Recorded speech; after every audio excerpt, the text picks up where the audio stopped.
जय हिंद आप सभी को। अब आप देखिएगा मेरे साथ, आप इस पूरी वीडियो को आपको देखना है और इसलिए जितने भी मैं आपको नई नई चीजें आपको बताते जा रहा हूं और साथ ही में मैंने आपको फोटो भी लगाया है इस वीडियो के अंदर ताकि आप अपने नोट्स को भी तैयार कर सकें। तो मेरे साथ बड़े अच्छे तरीके से, बड़े पूर्ण विश्वास के साथ में, और देखिएगा इसकी प्लेलिस्ट भी मैंने दे रखी है। इस वीडियो को देखेंगे तो आपको समझ में आएगा कि कितनी सारी चीजें, नई नई चीजें जो आपके एग्जाम के लिए जरूरी हैं वो मैंने यहां पर लिखा हुआ है, जहां से 1-2% जो है जरूर बनेगा और हर टॉपिक से जो है बनेगा। आपके सिलेबस को ध्यान में रखते हुए, और इस तरह का जो सिलेबस है वो नॉर्मली कांस्टेबल हो, होम गार्ड हो या फिर एसएससी का हो, किसी का भी हो, उन सभी के अंदर ये सारे टॉपिक जो होते हैं वो बनते ही बनते हैं। तो बड़ी ही नॉलेज, अच्छी नॉलेज, और आपको बैक टू बैक इस क्लास के अंदर आपको कहीं पर भी किसी भी तरीके की फालतू बातचीत सुनने को नहीं मिलेगी। तो चलिए स्टार्ट करते हैं। वीडियो को लाइक कर दीजिएगा और हाँ, चैनल को सब्सक्राइब कर लीजिएगा अगली वीडियो के लिए। चलिए स्टार्ट कर। एक जो क्वेश्चन बनता है वो आपकी योजनाओं से बनता है, क्योंकि उसका मॉडल क्या है, इसकी अवधि क्या है, उससे संबंधित आपको एक क्वेश्चन आज आपको जो एकदम कंटेस्ट हो जाएगा। तो चलिए स्टार्ट करते हैं। बताइएगा पहली योजना जो है कब से कब तक चली थी? तो 1951 से 1956 तक, और मॉडल कौन सा था? Herald Domar model. दूसरी पंचवर्षीय योजना के बारे में कई बार पूछा गया है कि यह कब से कब तक थी?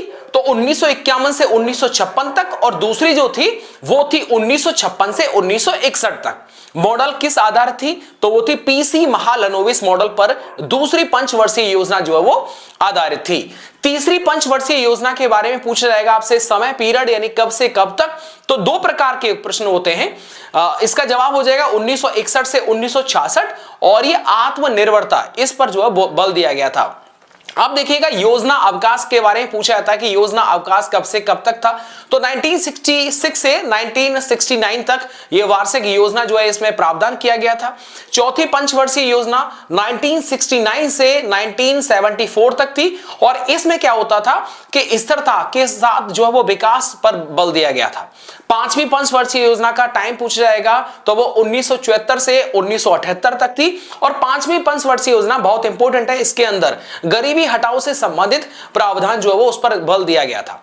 एक आपने सुना होगा रोलिंग प्लान। तो रोलिंग प्लान के बारे में पूछा जाए तो वो 1978 से 1980, और साथ ही में मॉडल कौन सा था? गुन्नार मिडल की अवधारणा जो थी इस पंचवर्षीय योजना का मेन हिस्सा था। छठवीं पंचवर्षीय योजना याद करिएगा 1980 से 1985 तक, और इस पंचवर्षीय योजना के अंदर गरीबी को कैसे दूर किया जाएगा, गरीबी का निवारण इस योजना का मेन जो है वो लक्ष्य था। सातवीं पंचवर्षीय योजना याद रखिए मेरे साथ में, सातवीं पंचवर्षीय योजना 1985 से 1990 तक, और इसके अंदर क्या था? रोजी रोटी और उत्पादकता, यानी रोजी रोटी और किस तरीके से आप अपने उत्पाद को बढ़ाएंगे, ठीक है, तो उस पर जो बल दिया गया था। आठवीं पंचवर्षीय योजना 1992 से 1997 तक चली थी, जिसमें एलपीजी जो है उससे संबंधित सुधार की बात कही गई थी। नौवीं पंचवर्षीय योजना 1997 यानी 1997 से 2002 तक चली थी, जिसके अंदर सामाजिक न्याय पर जो है बल दिया गया था। 10वीं पंचवर्षीय योजना याद जल्दी जल्दी करते जाइए, लिखिए कि 10वीं पंचवर्षीय योजना क्या था? इसका टाइम था सन 2002 से 2007 तक, और इसके अंदर उच्च विकास दर यानी विकास दर को और ऊंचा कैसा पहुंचा जाए, इसके अंदर बल दिया गया था। 11वीं पंचवर्षीय योजना कब से कब तक थी? 2007 से 2012 तक, और इसके अंदर समावेशी विकास को बढ़ावा दिया गया था। 12वीं पंचवर्षीय योजना 2012 से 2017 तक चली थी, और मैं आपसे पूछता हूं कि 12वीं पंचवर्षीय योजना जो थी वो किस मॉडल पर आधारित थी, इसके अंदर किस चीज पर जो बल दिया गया था, ये मुझे आपको कमेंट करके बताना है। देखिएगा अगर मैं बैक टू बैक इन्हीं का आपको अभी लाइव रिवीजन बार बार बोलता रहूंगा तो फिर बहुत सारे जो टॉपिक हैं वो रह जाएंगे। आप ऐसा करिएगा, वीडियो को दोबारा से देख सकते हैं, इनको आप नोट कर लीजिएगा, और फिर जब आपको याद हो जाएगा तो फिर आप जो वो आराम से इसको आगे बढ़ सकते हैं। चलिएगा अब मैं आपसे एक बार दोबारा पूछता हूं कि पीसी महालनोबिस मॉडल पर आधारित कौन सी पंचवर्षीय योजना थी? बताइएगा। तो वो थी दूसरी, कौन सी? पीसी, पी एक हो गया, सी दो हो गया, तो दो, तो पीसी महालनोबिस मॉडल पर, जो कि 1956 से 1961 तक चली थी। अच्छा जी, हेराल्ड डोमर मॉडल पर आधारित जो 1951 से 1956 तक जो पंचवर्षीय योजना चली थी वो कौन सी थी? तो वो थी पहली पंचवर्षीय योजना। कौन सी? पहली पंचवर्षीय योजना याद रहेगा कि नहीं रहेगा, ये आपके ऊपर डिपेंड करता है। और तीसरी पंचवर्षीय योजना पर किसमें बल दिया गया था? आत्मनिर्भरता। क्या? आत्मनिर्भरता। और याद रखें ये 1961 से 1966 तक चली थी, इसको आपको भूलना नहीं है। तो इस तरीके से सारी पंचवर्षीय योजनाओं को आपको याद करना है, लिख के याद करना है, बार बार रिवीजन करना है और आपका एक नंबर जो पक्का हो जाएगा। कि कई बार क्या होता है कि भारत के अंदर जो नोट चलते हैं ना, उनके ऊपर जो विशेष चित्र जो अंकित होता है उसके बारे में पूछा जाता है, तो जल्दी से याद कर लीजिएगा। जैसे 10 रुपए के नोट पर क्या होता है? कोणार्क सूर्य मंदिर जो होता है उस पर चित्र बना हुआ है। अच्छा, 20 रुपया के नोट पर क्या है? वो एलोरा की गुफाएं जो है वो उसका चित्र बना हुआ है। 50 रुपया का जो नोट है उस पर हम्पी का चित्र जो है वो अंकित है। 100 रुपए के नोट पर क्या है बताओ? रानी की बाव। ठीक है, 100 रुपए के नोट पर किसका चित्र है? रानी की बाव का। 200 रुपए के नोट पर सांची के स्तूप का। क्या? 200 रुपए के नोट पर सांची के स्तूप का। और 500 रुपए के नोट पर है लाल किला। क्या? 500 रुपए के नोट पर है लाल किला छपा हुआ है। और 2000 रुपए के नोट पर मंगलयान छपाया हुआ है। तो पूछता हूं 200 रुपए के नोट पर किसका चित्र है? सांची का स्तूप। लाल किला किस पर है? 500 रुपया के अंदर लाल किला की आपको टिकट मिलेगी, याद रखिएगा। मंगलयान, मंगल बहुत दूर है इसलिए वो नोट भी जो बड़ा होगा 2000 रुपए का नोट, जो कि अप्रचलित जो है प्रचलन में नहीं है, याद रहेगा। चलो पूछता हूं मैं आपसे, थोड़ा उल्टा पूछता हूं। हम्पी का जो चित्र है वो किस नोट पर है वो बताओ जल्दी से? 50 रुपए।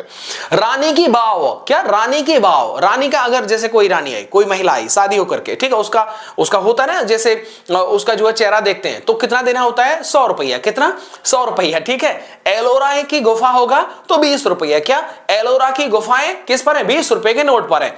और कोणार्क सूर्यदेव मंदिर, तो याद रखिएगा ये 10 रुपए के नोट पर कोणार्क सूर्य मंदिर का जो चित्र है वो अंकित है। ठीक है, याद। अच्छा, सांची का स्तूप किस पर है? 200 रुपए के नोट पर। तो बार बार याद रखिए, बार बार लिखिएगा, याद हो जाएगा। ठीक है, चलिए अब मैं आपको कुछ जरूरी चीजें, एक क्वेश्चन एक नंबर आपका इसमें से बन गया। तो अब आगे बढ़ते हैं, आप भी जो बैक टू बैक चीजों को याद रखिए। जीएसटी यानी गुड्स एंड सर्विस टैक्स, इसकी जो फुल फॉर्म होती है ये याद रखिएगा। इससे संबंधित एक सवाल बनेगा कि वो कौन सा संविधान संशोधन था? तो 101वां संविधान संशोधन अधिनियम 2016, ये जीएसटी से संबंधित है। अच्छा, 122वां संविधान संशोधन विधेयक था, ये कौन सा था? 122वां संविधान संशोधन विधेयक था जो 8 सितंबर 2016 को राष्ट्रपति के हस्ताक्षर के बाद में ये अधिनियम जो वो अधिनियम में परिवर्तित हो गया था। जीएसटी कब लागू हुआ था? 1 जुलाई 2017 को। और किस समिति की सिफारिश पर जीएसटी लागू की गई थी? विजय केलकर समिति। किसका? विजय केलकर समिति। पूछा जाएगा कि जीएसटी के संबंध में जो उपबंध है वो किस अनुच्छेद में है? तो अनुच्छेद 240 कोष्टक 1, 240 कोष्टक 1 या 1 कह लीजिए। अच्छा जी, जीएसटी कितने टाइप की होती है? 3 टाइप की होती है, सीजीएसटी और आईजीएसटी। ये दोनों जो होती है, सी और आईजीएसटी, ये दोनों जो है वो संसद से संबंधित है। एसजीएसटी, एस फॉर स्टेट, जो कि जो राज्य होता है वो अगर टैक्स लगाएगा तो वो एसजीएसटी से संबंधित जो टैक्स है वो लगाने का अधिकार होता है। तो याद रहेगा, सीजीएसटी, आईजीएसटी, ये दोनों टैक्स जो होता है वो राज्य संसद लगाती है, मतलब केंद्र लगाता है। ठीक है, और इधर आपका राज्य जो लगाता है वो कौन सा टैक्स लगाता है? एसजीएसटी। कौन सा मॉडल था? ये कनाडा का मॉडल था। ओके, अनुच्छेद 279 कोष्टक ए में मैंने आपको बताया था कि ये जो अनुच्छेद 279 कोष्टक ए है, ये वस्तु और सेवा कर परिषद का जो प्रावधान है वो इस अनुच्छेद के अंदर वर्णित है। आप कहेंगे भैया जीएसटी होता क्या है? जीएसटी नाम तो आपने सुना होगा, कोई भी प्रोडक्ट देख लीजिएगा उसमें जीएसटी लगा होता है, वो अलग ही जो होता है टैक्स होता है। जीएसटी मतलब क्या होता है कि ये एक टैक्स है। ठीक है, ये क्या होता है पूछा जाएगा, आपके पेपर में पूछा गया है कि जीएसटी कैसा टैक्स है, प्रत्यक्ष है या अप्रत्यक्ष है? तो जीएसटी जो होता है अप्रत्यक्ष कर होता है। कैसा होता है? अप्रत्यक्ष कर होता है। जो जीएसटी है ये समवर्ती सूची पर लगने वाला जो है वो टैक्स है, जिसमें केंद्र सरकार, राज्य सरकार के द्वारा जो है वो है ना, जो ये जो टैक्स है और रुपया है वो वसूला जाता है। तो जीएसटी से संबंधित एक प्रश्न बार बार बनता है, तो भाई इसको जो है आपको नहीं भूलना है, नोट कर लीजिएगा, याद कर लीजिएगा। जो क्वेश्चंस आपके पेपर में बने थे जीएसटी से, उन सभी फैक्टों को मैंने इस जो अपनी बातचीत के दौरान आपके सामने रखा हुआ है। तो आपको भी सारी चीजें जो याद होना चाहिए। किस समिति की सिफारिश पर जीएसटी लागू की गई थी? तो विजय केलकर समिति की सिफारिश पर। इसे भारत में लागू कब किया गया था? 1 जुलाई 2017 को। क्या? 1 जुलाई 2017 को जीएसटी हमारे भारत के अंदर लागू की गई थी। मेरा सवाल यह है कि सबसे पहला राज्य कौन सा था जिसने जीएसटी को लागू किया था, और सबसे अंतिम, सबसे लास्ट वो कौन सा राज्य था जिसके अंदर जीएसटी जो है वो लागू की गई थी? तो इतने सारे सवाल बहुत हैं जो आपके एग्जाम में, इनमें से एक दो सवाल जो आपको जरूर देखने को मिले। अब देखिएगा कुछ जो वित्तीय संस्था है उसके बारे में आपको पता होना चाहिए। जैसे नाबार्ड है, इसकी स्थापना 12 जुलाई 1982 को होती है। इसका मुख्यालय नाबार्ड का मुंबई के अंदर है, जो कि ग्रामीणों के लिए जो है वो ऋण देती है, कृषि से संबंधित आपको ऋण मिलता है। सिडबी का नाम सुना होगा, तो सिडबी जो है इसकी स्थापना 2 अप्रैल 1990 को होती है। सिडबी का हेडक्वार्टर पूछा जाएगा लखनऊ के अंदर है, और ये एमएसएमई जो वित्त और क्रेडिट गारंटी जो है वो मुहैया कराती है। सेबी का नाम सुना होगा, इसकी स्थापना कब हुई थी? 12 अप्रैल 1992 के अंदर। एक सवाल जरूर बनेगा, तो सेबी की स्थापना 12 अप्रैल 1992 को होती है, और सेबी का जो मुख्यालय है वो मुंबई के अंदर है। इसमें होता क्या है सर जी? इसमें होता है कि जो शेयर बाजार का निगमन है, जो शेयर बाजार का नियमन है, वो जो ये सेबी है वो प्रदान करती है। एक आपने सुना होगा मुद्रा, MUDRA, मुद्रा का नाम सुना है? तो मुद्रा की स्थापना कब होती है? जैसे सेबी वैसे मुद्रा, तो मुद्रा की स्थापना 2015 को होती है। मुद्रा का जो हेडक्वार्टर है वो कहां पर है? नई दिल्ली के अंदर है। और मुद्रा करता क्या है कि जो लघु व्यवसाय है उनको जो वित्त यानी ऋण जो वो प्रदान करने का ये काम करती है। तो ये जितनी भी संस्थाएं मैंने आपको बताई थी उनको आपको भूलना नहीं है। देखिए एक बार दोबारा मैं आपसे पूछता हूं कि नाबार्ड का मुख्यालय कहां पर है? मुंबई के अंदर। नाबार्ड की स्थापना कब होती है? 12 जुलाई 1982 के अंदर। क्या काम करती है नाबार्ड? ये ग्रामीणों को और कृषि से संबंधित ऋण प्रदान करती है। सिडबी का नाम सुना होगा, बताइए इसका मुख्यालय कहां पर है? सिडबी का लखनऊ के अंदर। स्थापना कब होती है? 2 अप्रैल 1990 के अंदर। ठीक है, याद रहेगा। ये चीजें आपको बार बार रिवीजन करना है, नहीं तो आप भूल जाएंगे। चलिएगा, अब मैं कुछ जरूरी चीजें जो मैं आपको आगे बताता हूं। अब मैं आपको कुछ जरूरी चीजें आरबीआई के बारे में बताता हूं, जिसे रिजर्व बैंक ऑफ इंडिया बोलते हैं। तो याद रखिएगा, पूछा जाएगा कि आरबीआई का जो एक्ट था, आरबीआई एक्ट जो था भारतीय रिजर्व बैंक, ये कब आया था? 1934 का ये एक्ट है। और इसकी स्थापना कब होती है? तो 1 अप्रैल 1935 को आरबीआई की स्थापना होती है। देखिएगा 1926 में हिल्टन यंग आयोग की सिफारिश पर इसका जो निर्माण किया गया था। पूछा जाएगा आरबीआई राष्ट्रीयकरण कब हुआ था, नेशनलाइजेशन कब हुआ था? तो 1 जनवरी 1949 को आरबीआई का नेशनलाइजेशन होता है। सबसे पहला जो हेडक्वार्टर है आरबीआई का वो कोलकाता के अंदर है। और 1937 से आज तक जो दूसरा इसका मुख्यालय जो अभी है, पहले कोलकाता था, लेकिन 1937 से आज तक इसका मुख्यालय मुंबई के अंदर है। अच्छा, आरबीआई का काम क्या होता है? देखो, मुद्रा जारी करने का काम आरबीआई का होता है। इसे बैंकों का बैंक बोलते हैं। सरकार का बैंकर भी इस आरबीआई को ही बोलते हैं। बैंकों का बैंक भी आरबीआई को बोलते हैं। इसका मेन काम होता है मौद्रिक नीति नियंत्रण। ये वर्ड याद रखिएगा, मौद्रिक नीति नियंत्रण जो है इसका विशेष कार्य होता है आरबीआई का।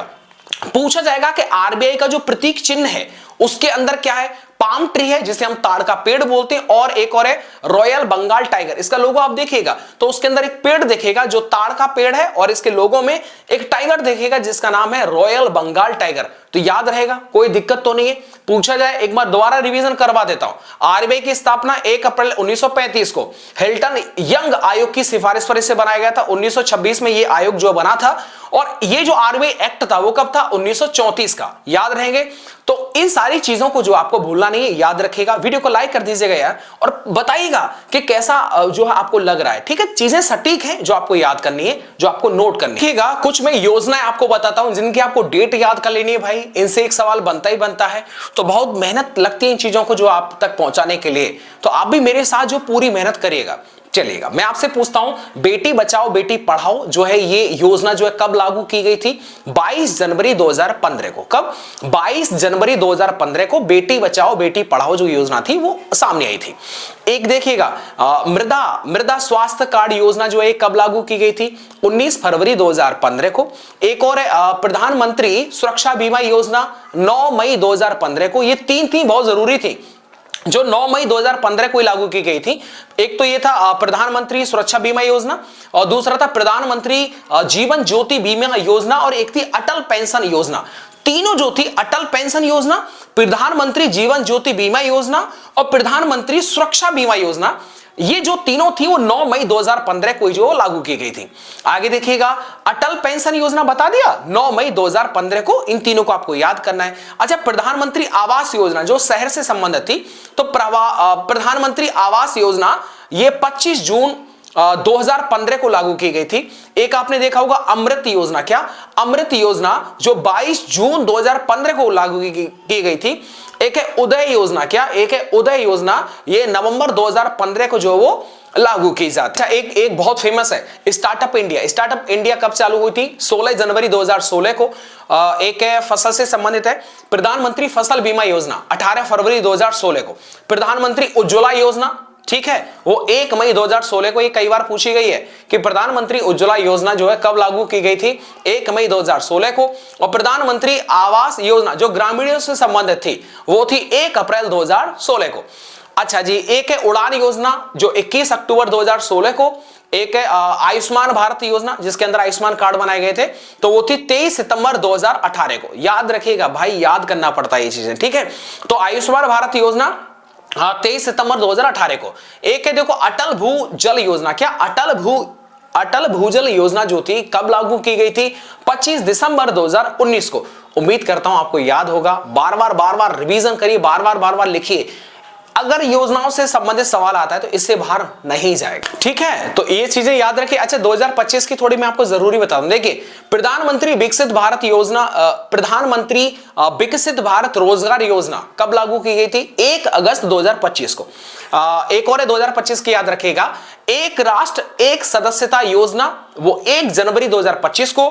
पीएम सूर्य घर योजना 15 फरवरी 2024 को। पीएम विश्वकर्मा योजना 17 सितंबर 2023 को। पीएम श्री स्कूल योजना 7 सितंबर 2022 को। याद रखेंगे।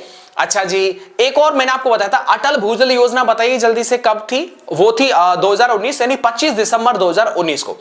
इन योजनाओं से बाहर कभी नहीं जाएगा, आप याद रखिएगा। और आपने जितने भी एग्जाम्स दिए होंगे पता होगा यार, यही योजनाएं जो बार बार रिपीट होती हैं। कुछ लेटेस्ट होंगी तो वो भी मैं आपको अगली वीडियो में बता दूंगा। आपका सजेशन जो बस मिलता रहे, मैं अपना काम करता रहूंगा। अच्छा देखिएगा, केमिस्ट्री में कुछ चीजें जरूरी हैं जो आपको फॉर्मूले याद करने। वैसे मैं आपको फोटो जो लगवा दूंगा। जैसे देखिएगा, हाइड्रोक्लोरिक अम्ल जो होता है इसका एक सामान्य नाम होता है जिसे बोलते हैं नमक का तेजाब। फॉर्मूला होता है HCl। सल्फ्यूरिक अम्ल को क्या बोलते हैं? गंधक का अम्ल भी बोलते हैं इसे, और इसका फॉर्मूला H2SO4 होता है। नाइट्रिक अम्ल जो होता है जिसे सोरा अम्ल भी बोलते हैं, फॉर्मूला होता है HNO3। क्या?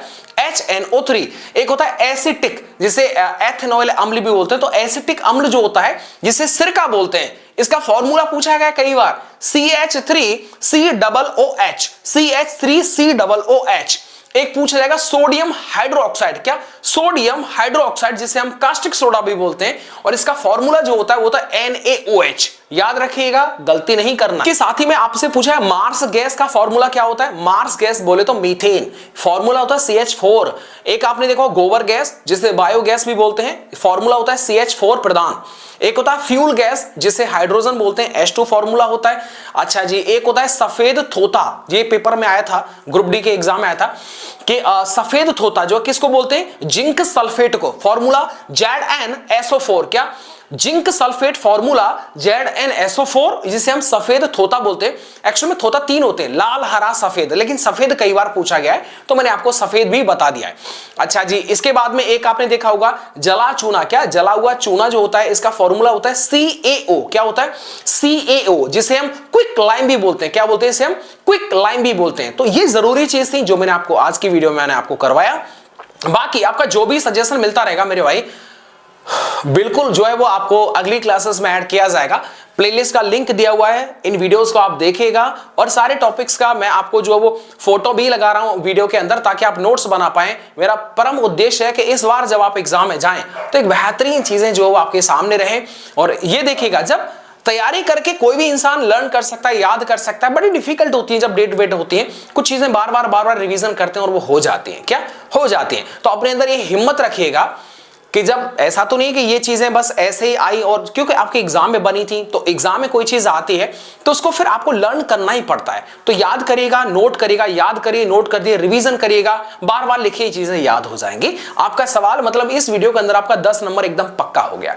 ठीक है, इसी से संबंधित वीडियो का प्लेलिस्ट लिंक डिस्क्रिप्शन बॉक्स में दे रखा है, और वीडियो को लाइक कर दीजिएगा। और आज की वीडियो आपको कैसी लगी? अगर आप नए हैं, पहली बार इस वीडियो को देख रहे हैं, तो आप जरूर बताइएगा। Thank you.